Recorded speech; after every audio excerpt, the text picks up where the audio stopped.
ঘরକୁ ଯିବୁନି କି କୋଉ ଆଇର ଆଶ୍ରୟ ନେବନି। ଏଇ ଘରେ ଏଇଠି ପଡି ରହି ତମ ଶେଷ ପର୍ଯ୍ୟନ୍ତ ଗୋଟେ ପ୍ରଶ୍ନ କରି ଚାଲିବ। କୁହ ବିନୟ ମହାପାତ୍ର,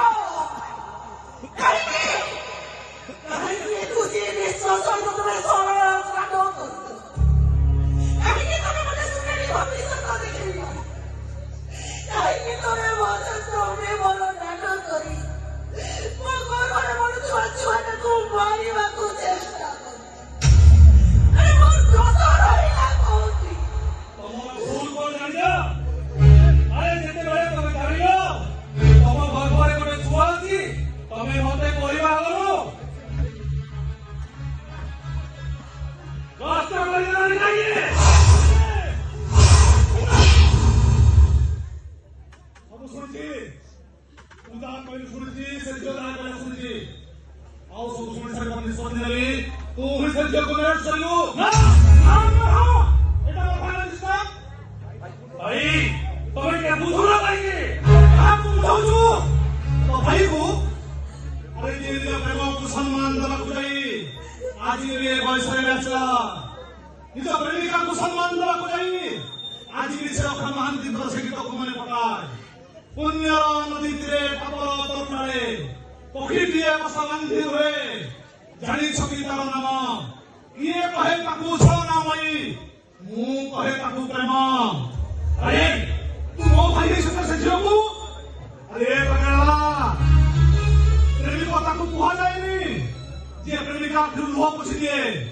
ଆରେ ପ୍ରେମିକ ତାକୁ କୁହାଯାଏ ଯିଏ ସାରା ଜୀବନ ପାଇଁ ପ୍ରେମିକା ଆଖିରେ ଠୋପାଏ ବି ଲୁହ ଦିଏନି। ପାଗଳା ପାଗଳା ଭାଇ, ମୁଁ ଯାହା କରୁଛି ଚିନ୍ତା କରୁଛି। ତୁ ପ୍ରେମ କରିବା ପୂର୍ବରୁ ସେ କଥା ଚିନ୍ତା କରିବା ଥିଲା। ମୁଁ ଖୁସିକୁ ଭଲ ପାଇବା ପାଇଁ ବାଧ୍ୟ କରିନଥିଲି। ଆରେ ବାଧ୍ୟ କଲେ ଗୋଟେ ବେଶୀ ଲାଗି ତା ଦେହରୁ ବସ୍ତ୍ର ଖୋଲେନି, ବୁଝିଲୁ? ଆରେ ସେ ଝିଅ ପେଟରେ ଏକ ପିଲା ଆସିଲା କେମିତି? ଡାଇଲଗ ଶୁଣୁଛୁ, ଡାଇଲଗ ତୋ ଭାଇକୁ। ଆରେ ପ୍ରଥମେ କଥା କହିବା ଶିଖ, ତାପରେ ଡାଇଲଗ ଶୁଣିବୁ। ଭାଇ ମୋ ପାଖରେ ସମୟ ନାହିଁ, ମୋର ଅର୍ଜେଣ୍ଟ କାମ ଅଛି, ମୁଁ ଆସୁଛି।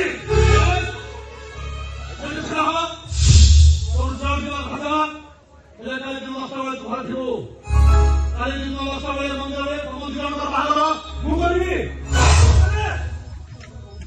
ଆରେ ମୁଁ କହୁଛି ମୁଁ ସେ ଝିଅକୁ ବାହାଘର ହେବିନି। ଆରେ ମୋର ବି କିଛି ପର୍ସନାଲିଟି ଅଛି, ମୋର ନିଜସ୍ୱ ଅଧିକାର ନାହିଁ। କଣ ମୁଁ କଣ କରିବି? ମୋ ଜୀବନ ଭବିଷ୍ୟତକୁ ନଷ୍ଟ କରିବାର ଅଧିକାର ତମ ନାହିଁ। ଆସୁ, କଣ ହେଇଛି?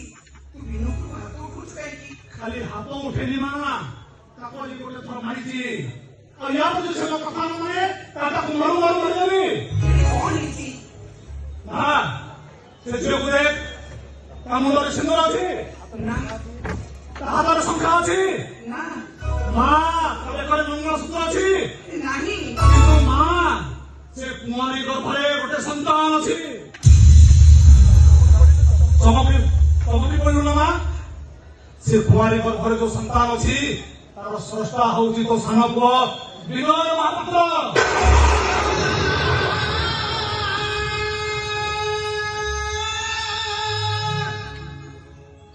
ବିନୁ, ମୁଁ ଯାହା ଶୁଣୁଛି ଏ କଥା କଣ ସତ?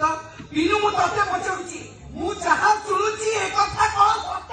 ମାମା ବାସ୍ ବିନୁ, ମୁଁ ଯାହା ଶୁଣୁଛି ଏ କଥା କଣ ସତ? ଆରେ କହୁନୁ କାହିଁକି? ମାମା ତମେ କିଏ ବୁଝିବାକୁ ଚେଷ୍ଟା କଣ କର। ମତେ ବୁଝେଇବୁ? କିଛି ବୁଝିବି। ମତେ ଖାଲି କହ ଏ କଥା ସତ ନା ମିଛ? ଏକଦମ ସତ କଥା ମାମା। ବାବୁ ମତେ କେତେ ଥର କଥା କହିଛନ୍ତି, ଫଟୋ ବି ଦେଇଛନ୍ତି, କହିଛନ୍ତି କାହ୍ନା ଦେଖିଲୁ ଏଇ ଫଟୋକୁ, ଆମ ଘରେ ଏଇ ଝିଅ ବୋହୂ ପାଇଁ ଯୋଗ୍ୟ ତ। ଆଉ ଗୋଟେ କଥା କହିବୁ, ବାସ୍, ଆଉ କିଛି କହିବା ଦରକାର ନାହିଁ। ଆଙ୍କ ଦି ଜଣଙ୍କ ଭିତରେ କଣ ହେଇଛି ନ ହେଇଛି ସେ କଥା ବି ମୁଁ ଜାଣିବା ଦରକାର ନାହିଁ। କିନ୍ତୁ ଏ ଝିଅ ଯେତେବେଳେ ମୋ ଘରକୁ ଆସିଛନ୍ତି, ମୁଁ ଏ ଡିସିସନ ନେଲି ଏ ଝିଅ ଆଜିଠାରୁ ମୋ ଘରେ ବୋହୂ ହବ।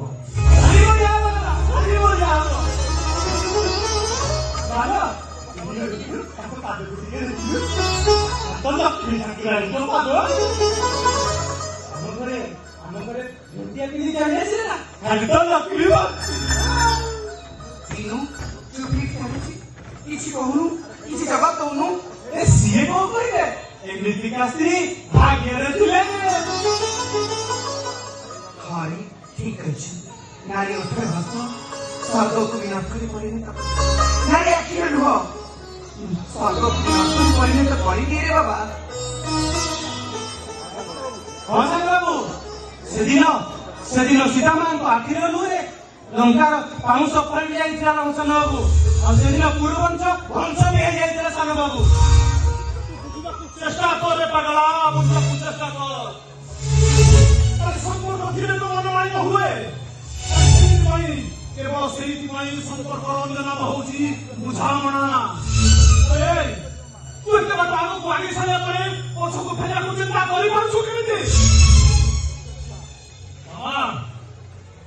ତୁ କହୁଛୁ ଖୁସିରେ ଘରେ ରହିବ ବଡ ଭାଇ କହୁଛନ୍ତି ଖୁସିରେ ଘରେ ରହିବ ମୁଁ ବି କହୁଛି ଖୁସିରେ ଘରେ ରହିବ ହେଲେ ମୁଁ ସବୁଦିନ ପାଇଁ ଏ ଘର ଛାଡି ଚାଲି ଯାଉଛି ବାବୁ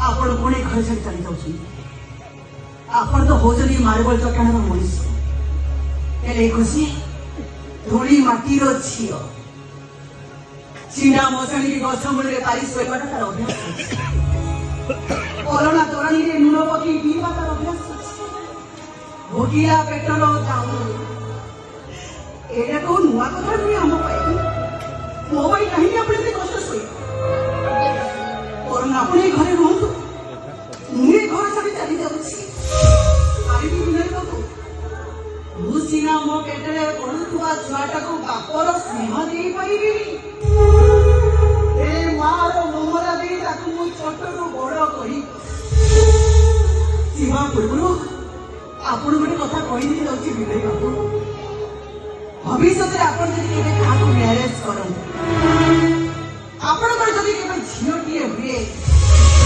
ଆଉ ସେ ଝିଅଟା ଯଦି ଆପଣଙ୍କୁ ପ୍ରଶ୍ନ ପଚାରେ ବାପା ଝିଅମାନେ ପ୍ରେମରେ କାହିଁକି ଧୋକା ଖାଆନ୍ତି ଆପଣ କହିବେ ମାରେ ଯୋଉମାନେ ପ୍ରକୃତରେ ପ୍ରେମ କରିଥାନ୍ତି ସେଇମାନେ ଜୀବନ ସାରା କାମନ୍ତି ସେଇମାନେ ସେମିତି ସେଟା ହବ ତମର କଣ ସାହସ ନୁହେଁ ମୋ ଘରେ ଛିଡ଼ା ହେଇ ମୋ ଆଖି ସାମ୍ନାରେ ମୋ ଭବିଷ୍ୟତକୁ ଅଭିଶାପ ଦେଇ ଚାଲିଯିବ ମତେ କ୍ଷମା କରିଦେବେ ବାବୁ କ୍ଷମା କରିଦେବେ ଆଜି ପର୍ଯ୍ୟନ୍ତ ମୋ ମାର କୌଣସି ଇଚ୍ଛାକୁ ମୋ ପୂର୍ଣ୍ଣ ରଖିନି ଆଜି ବି ମୋ ମାର ଇଚ୍ଛା ପୂର୍ଣ୍ଣ ହବ କାନୁ ଆଜ୍ଞା ବାବୁ ଆଜ୍ଞା ଘର ଭିତରକୁ ଯା ଆଜ୍ଞା ଆଜି ମାଙ୍କ ମନ୍ଦିର ପାଖରୁ ସିନ୍ଦୁର ନେଇ ଆସିବୁ ଆଜ୍ଞା ଆସୁନ ଆସିବା ବେଳେ ସେଠି ସଂଖ୍ୟା ଅଛି ତାକୁ ନେଇ ଆସିବୁ ମୁଁ ବି ଜାଣୁଛି ଏଇ ଝିଅ ଆମ ଘର ସହିତ ସାନ ବାବୁ ସହିତ ବାହାଘର ହବ ବୋଲି